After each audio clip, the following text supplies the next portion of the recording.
বিসমিল্লাহির রহমানির রহিম। বন্ধুরা কেমন আছেন? নিশ্চয়ই ভালো আছেন আর সব সময় ভালো থাকেন। চলে আসলাম শ্রদ্ধেয় বড় ভাই শেরিফ ফারগানা মিল্টন ভাইয়ের অফিসে। এটা হলো টিভি হসপিটাল, পঙ্গু হাসপাতালের অপোজিট পাশে ভাইয়ের অফিসে আসছি। সরকারি হসপিটাল, টিভি হসপিটাল মানে যক্ষা হাসপাতাল আর কি সংক্ষেপে যেটা বলি আমরা। তো একটা কাজে আসছি, এটা হলো শ্যামলী আগারগাঁও। এখান থেকে যাব মগবাজার, একটা কাজ আছে মগবাজার থেকে, পরে যাব আবার আজকে যদি সময় সুযোগ মিলে গুলশান নিকেতনে।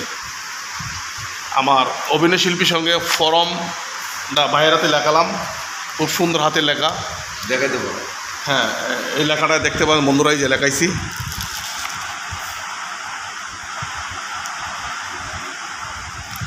অভিনয় শিল্পী সংঘ বাংলাদেশ সদস্য ফরম আবার নতুন করে লেখালাম।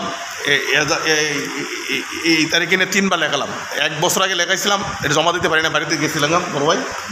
ঈদের আগে আবার লেখা, কুরবানি ঈদের আগে লেখালাম, সে তখনও বাড়িতে ছিলাম, দিতে পারি, জমা দিতে পারি নাই। এবার 3 নম্বরে পারিব না কথাটি বলিও না, আর একবার না পারিলে দেখো শতবার, তুমি পারিবে যাহা আমিও পারিব তাহা। বড় ভাই সব কিছু বাকিটা বড় ভাই বলেন, বলতেছিলেন। সম্মানিত শ্রদ্ধেয় ভালোবাসার অডিয়েন্স, আসসালামু আলাইকুম। আমি ফারগানা মিল্টন, অভিনেতা। অন দ্য আদার হ্যান্ড আমি একজন সরকারি কর্মকর্তা, ঢাকায় অবস্থান করছি, শ্যামলীতে। আমার প্রতিষ্ঠানের নাম 250 শয্যা টিভি হসপিটাল। তো আপনারা কেমন আছেন? আশা করছি ভালো আছেন। আমি অভিনয় করি, আমার অভিনয় আপনারা দেখে থাকবেন।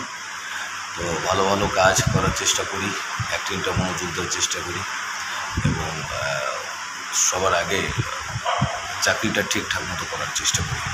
তো আপনারা দোয়া করবেন যেন ভালো এবং সুস্থ থাকি, পরিবার নিয়ে সুস্থ জীবনযাপন করি, আল্লাহর পথে থাকতে পারি,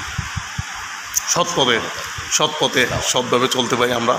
আমাদের জন্য দোয়া করবেন। সবাই ভালো থাকবেন, নিজেকে ভালোবাসবেন, পরিবারের যত্ন নেবেন, দেশকে ভালোবাসবেন। আসসালামু আলাইকুম রহমতুল্লাহ বারাকাতুহু।